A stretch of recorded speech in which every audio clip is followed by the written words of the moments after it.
Yeah, so I'm Grayson. I am the farmer, one of the farmers, and the owner, operator person at Pink Moon Farm. We are about 24 acres, probably about 3 in veggies, and then the rest in pasture. Yeah, we're certified naturally grown, which is kind of a pure certification method that's similar to organic, but just kind of does away with some of that red tape. Yeah, so we've got a little bit less than 300 laying hens out on pasture, and then we've got probably about 30 sheep right now. They're all Icelandic sheep. Lettuce, beans, peas, tomatoes, cucumbers, summer squash, lots of different kinds of herbs, garlic, onions. Our CSA goes to Seattle and mostly to Tacoma, and then we also do some on-share or on-farm shares too in Eatonville. Like our buddies at Howdy Bagel, Field, Parable, Locust Cider. Now we go to the Capitol Hill Farmers Market on Sundays, which is pretty fun. And then pretty soon we're gonna add the Proctor Farmers Market, which is in Tacoma, and we do like a small amount, maybe like 10% of our sales go wholesale, and that varies from selling to restaurants to selling to our local food bank in Eatonville. Yeah, for me, I typically wake up probably around 6 or so. I like to wake up early enough that I have like some time for myself before I work. And then my day usually starts at about 7. And sometimes that'll look like maybe 30 or 40 minutes of admin work, maybe 30 or 40 minutes of setting things up, because our crew arrives at about 8 a.m. till, yeah, ideally 4, sometimes 5, kind of depends. And that's like peak season. And yeah, we employ, this year we've got 3 kind of core people and then 2 people that work just like a couple of days a week to kind of fill in and help with harvest stuff. Yeah, we typically spend at least 2 to 3 days a week harvesting, and then the remaining of those are kind of field work days. So that'll look like right now weeding. We're gonna be planting for winter pretty soon. There's always animal chores every day, kind of at like bookends. Yeah, we've been here since I think middle of 2016, I want to say, like June or May. Yeah, moved over here from kind of the valley, which like the Puyallup River Valley, which I've been farming in before. Moved over here just because, you know, it was close to the community I'd already been in a lot of ways. So I kind of knew the Pierce County farming scene a bit, had friends and loved ones in Seattle and Tacoma that weren't too far away.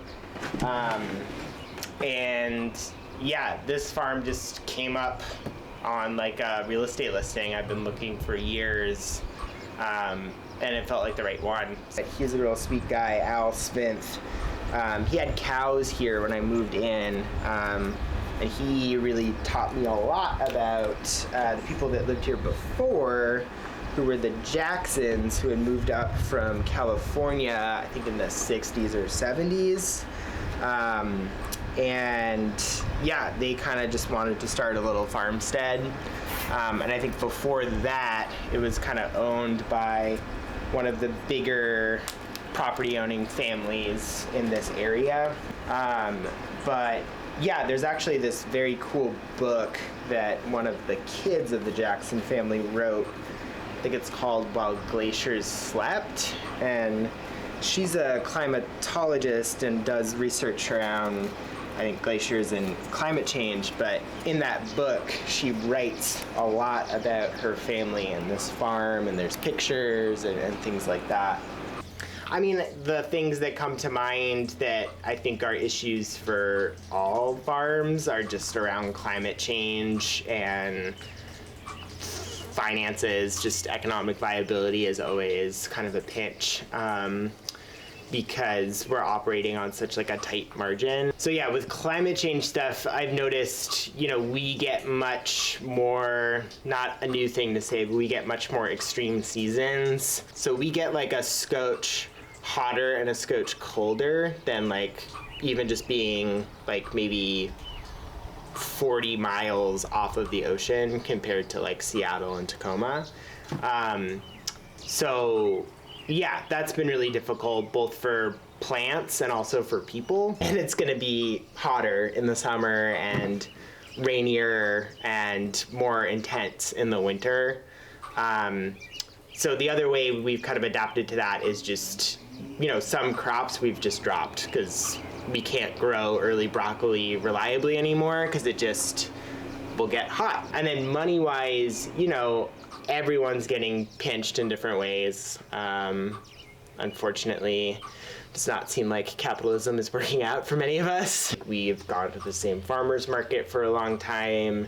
You know, we have good relationships with our CSA customers and our wholesale partners. And, you know, so long as we're communicating why we're changing a price or, you know, what we need around that, I think folks are pretty understanding and willing to go with us there. But it doesn't change the fact that I think it was last year I was talking to some other farmers who are big farmers, like they grow wholesale for grocery stores and stuff like that.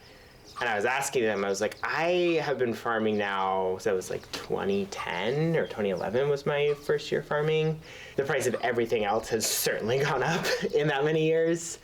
And, you know, I hate to kind of lean on that, like, people don't value food, they should pay more sort of mindset, because I don't know if that really works or is helpful, but you still can't get around the fact that, like, it's really hard to charge more for a bunch of kale for all sorts of different reasons, but at the end of the day, like, we have to raise people's wages every year to meet the cost of inflation, everything else the price is rising on. I think it started as needing a job when I was an undergrad and a friend recommending working at a local farm, and I'm a queer and a trans person, and I think in my early 20s, being outside and using my body for work just like rocked for a lot of different reasons. And I think the queer and the trans part of that is that, like, you know, I think it's common for people in our communities to not really feel embodied a lot of the time, and to, like, I grew up playing a lot of sports and was, like, you know, kind of a jock, and finding work that, like, used those skills, and I felt like I could just kind of be whatever I was at that time, really worked for me.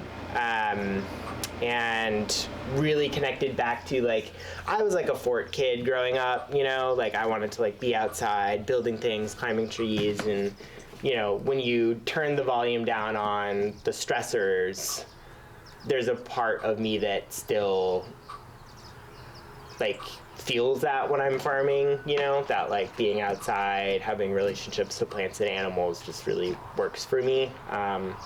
And I think it works for a lot of people, but unfortunately a lot of people can't farm for a variety of reasons. But yeah, I think I've continued to farm because I just really love growing food. And at any point, there's always seems to be, like, something for my brain or my heart or my body to, like, get from farming, you know? Like, if, like, if something's not going well, there's still, like, you know, the physicality of the work, the thrill of, like, doing 300 or 1,000 bunches of something and being like, yeah, you know? Like, there's just always a stone to turn over in terms of, like, some new thing or, like, excitement or delicious thing to eat or thing that you didn't think was going to work that worked or whatever. And I think that's what keeps me coming back is, like, that, like, kind of that chase a little bit. But yeah.